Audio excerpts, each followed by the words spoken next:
चिड़िया, गोरी कौवी, मिट्ठू तोता और कबूतर के सभी दोस्त कबूतर को बिहाने आए थे। मगर शादी से कुछ ही मिनट पहले कबूतर की होने वाली पत्नी वो सब कह देती है जिसकी किसी को उम्मीद ना थी। मैं ये शादी नहीं कर सकती, मुझे इस कबूतर की आंखें पसंद नहीं। कितनी गंदी गंदी आंखें हैं इस कबूतर की। ये सुनकर सब हैरान हो जाते हैं। कबूतर, अब बताओ, मैं कोई झूठ कहती हूँ तुम्हें गंदी आँखों वाला?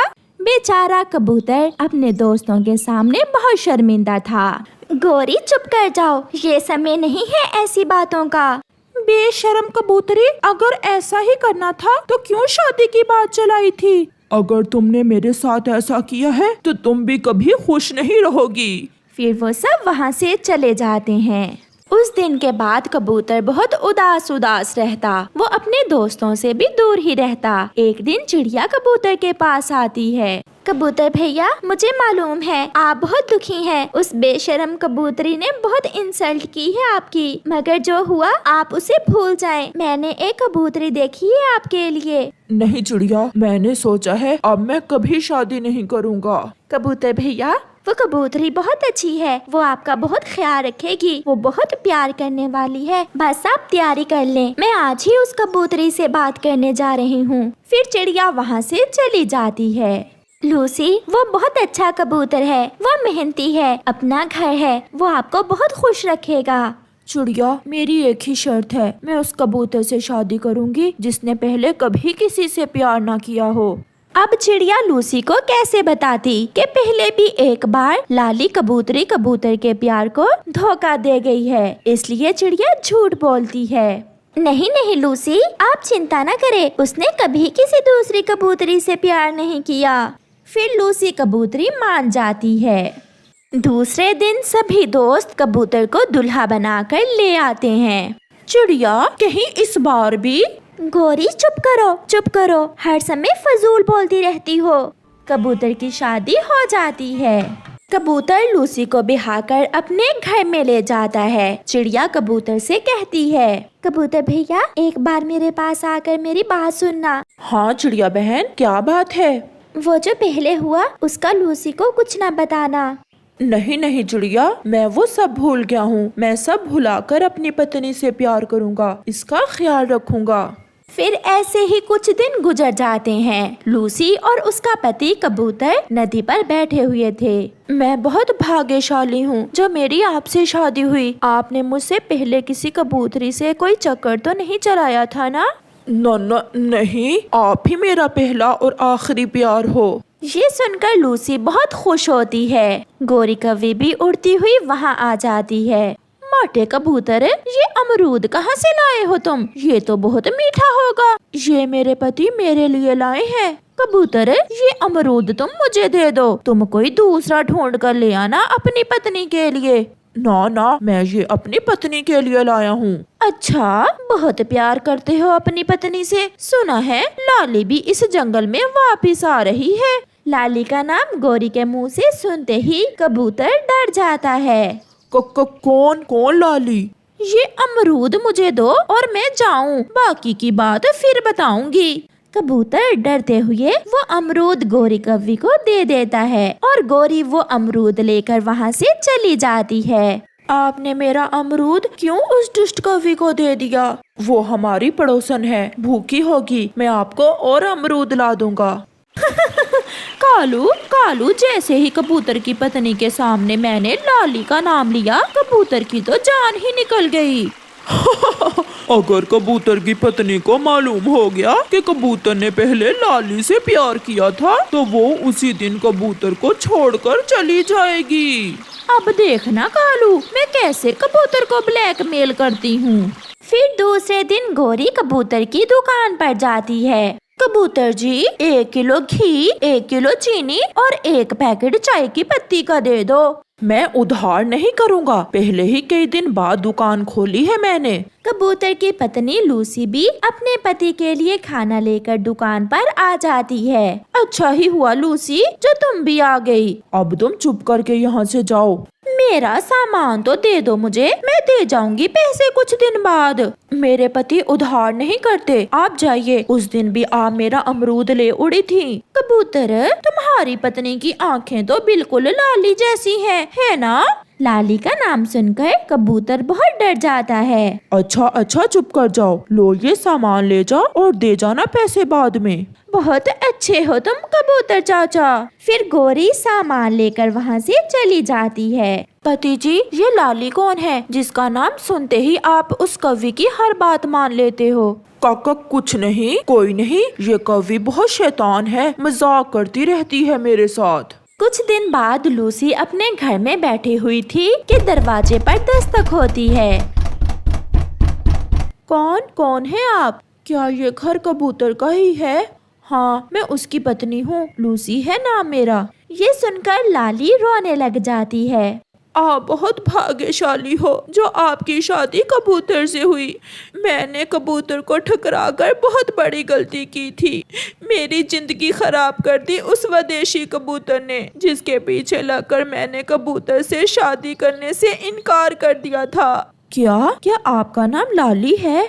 हाँ, मेरा नाम लाली ही है। फिर लाली वहाँ से चली जाती है। बहुत भोला है मेरा पति भी। अब पता चला वो गोरी कवि से इतना डरते क्यों हैं। दूसरे दिन फिर से लूसी और कबूतर नदी के पास बैठे बातें कर रहे थे जब गोरी कवि वहाँ आती है। कबूतर, मेरे घर की छत टूट गई है, वो तो आकर ठीक कर दो। अपने पति से कहो कालू कौवे से, वो कर देगा। मेरे पास समय नहीं है। अच्छा, बड़ी बातें करने लगा है तू। कहीं ऐसा ना हो कि मुझे लाली को बुलाना पड़े। ये सुनकर कबूतर डर जाता है, मगर उसकी पत्नी मुस्कुराते हुए बोलती है, दुष्ट और बुरी कवि दोस्त एक दूसरे के राज रखते हैं और आप अपने बचपन के दोस्त को ब्लैकमेल करती हो। मुझे सब मालूम हो गया है, भागो यहाँ से, जिसे चाहो ले आओ। कल लाली मिली थी मुझे उसने सब बता दिया है। वो रो रही थी अपने किए पर। ये सुनकर गोरी शर्मिंदा होकर वहाँ से भाग जाती है। पति जी, आप ही मेरा सब कुछ हैं। जो हुआ उसे भूल जाएं और लाली के नाम से अब आपको डरने की कोई जरूरत नहीं है। फिर वो दोनों हंसने लग जाते हैं। चंबेली कवि गोरी कवि की सौतेली बेटी थी। गोरी कवि अपनी सौतेली बेटी पर बहुत अत्याचार करती थी। चंबेली की सगी माँ कुछ महीने पहले मर गई थी।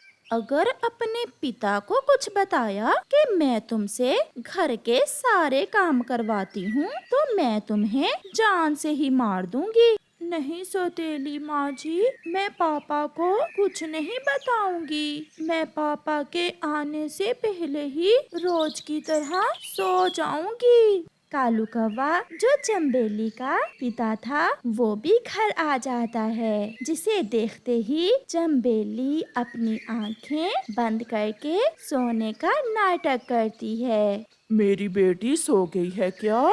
हाँ हाँ, सो गई है। सारा दिन खाने और सोने के सिवा इसे काम ही क्या है। अभी छोटी है मेरी बेटी, जब बड़ी होगी तो सारे काम भी कर लिया करेगी। चंबेली अपनी आंखें बंद किए सारी बातें सुन रही थी, मगर अपनी सौतेली माँ के डर से वो कुछ नहीं बोलती और सोने का नाटक करती है। चंबेली के जीवन में हर रोज ऐसा ही होता। जैसे ही कालू कौवा काम पर जाता, चंबेली की सौतेली माँ उसे काम पर लगा देती। अब यहाँ बैठी बैठी मेरा मुंह क्या देख रही हो? जाओ और जंगल से कुछ सूखी लकड़ियाँ ले आओ। मगर माँ, मुझे तो पता नहीं है कि लकड़ियाँ कहाँ से मिलेंगी।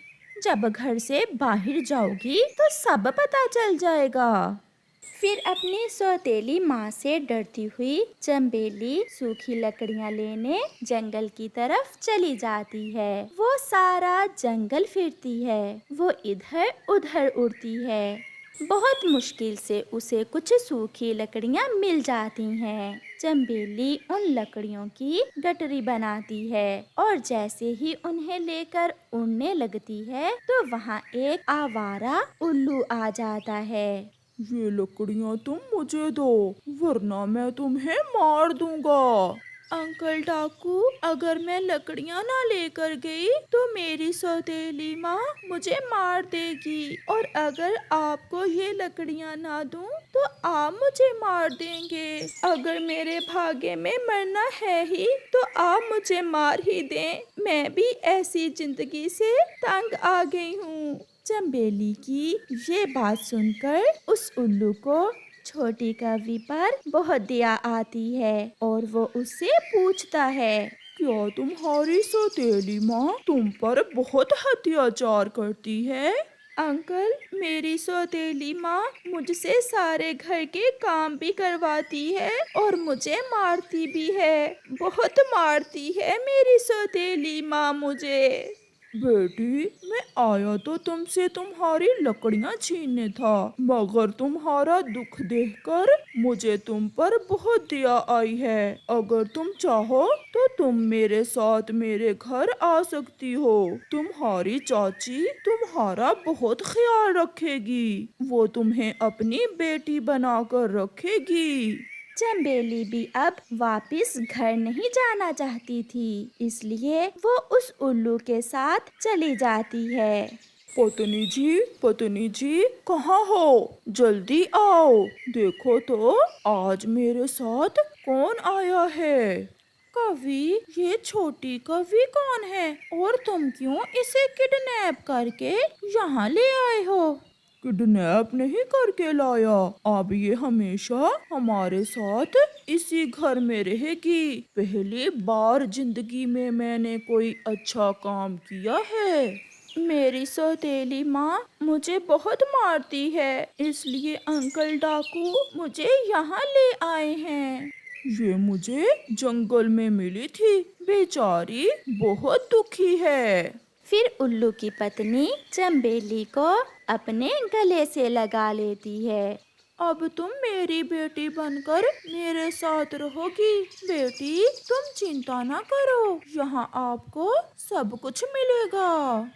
शाम के कालू कौवा जब घर आता है तो घर में अपनी बेटी को ना देखकर गोरी कौवी से पूछता है, मेरी बेटी कहाँ है? उसकी पत्नी रोने का नाटक करते हुए कहती है, वो सुबह से बाहर गई हुई है, न जाने कहाँ चली गई। मैंने उसे बहुत ढूंढा, मगर मुझे कहीं से नहीं मिली आपकी बेटी। बेटी, मेरी बेटी, तुम कहाँ चली गई हो? मैं कहाँ से अपनी बेटी को ढूंढूंगा?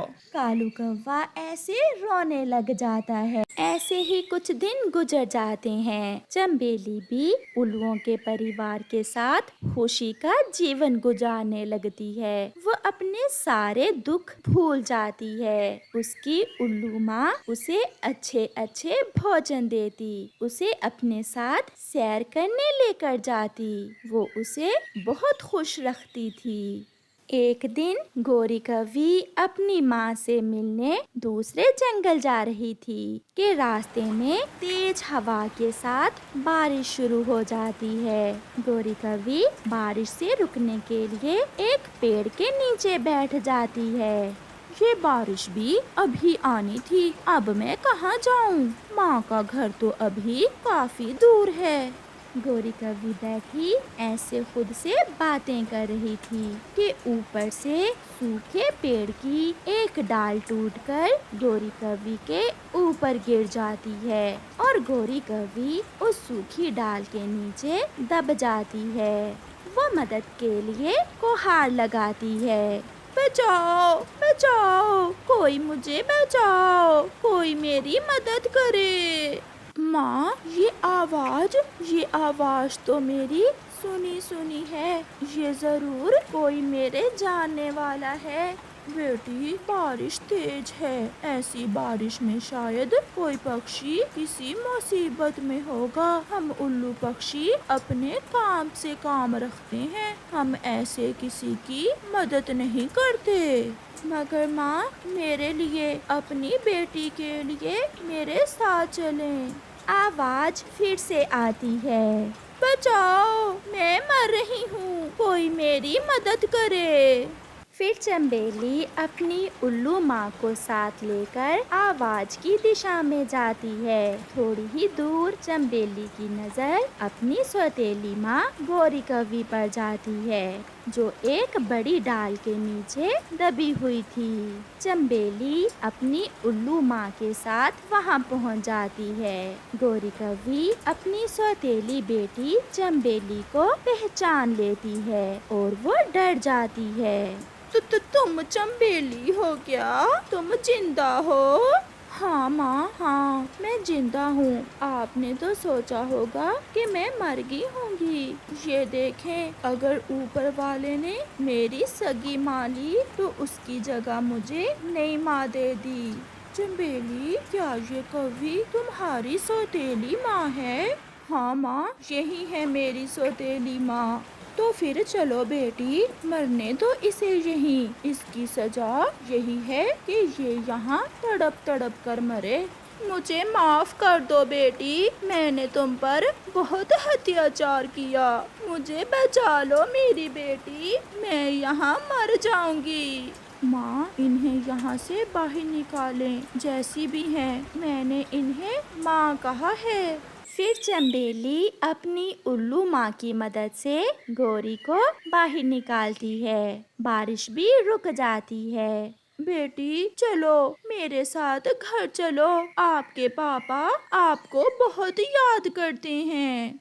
मैं भी पापा को याद करके बहुत रोई थी, मगर क्या करती माँ, आपकी मार के डर से मैं वापस घर नहीं गई। कभी कुछ गलतियाँ ऐसी होती हैं जिन पर बाद में पछताने से कुछ हासिल नहीं होता। अब तुम सुरक्षित हो, तुम यहाँ से जा सकती हो, और जो जख्म भर जाएं उन्हें दोबारा से ताजा नहीं करते। चलो बेटी घर चलें, आपके पापा इंतजार कर रहे होंगे। फिर चंबेली अपनी उल्लू माँ के साथ वापस चली जाती है, जिसे देखकर गौरी कव्वी बैठी रोए जा रही थी। और फिर शाम के बाद वो रोती हुई वापस घर चली जाती है। प्यारे दोस्तों, इस कहानी से हमें सीख मिलती है, किसी कमजोर पर जुल्म मत करो, हमेशा अच्छे काम करें, क्योंकि गया समय लौट कर नहीं आता। आपका धन्यवाद।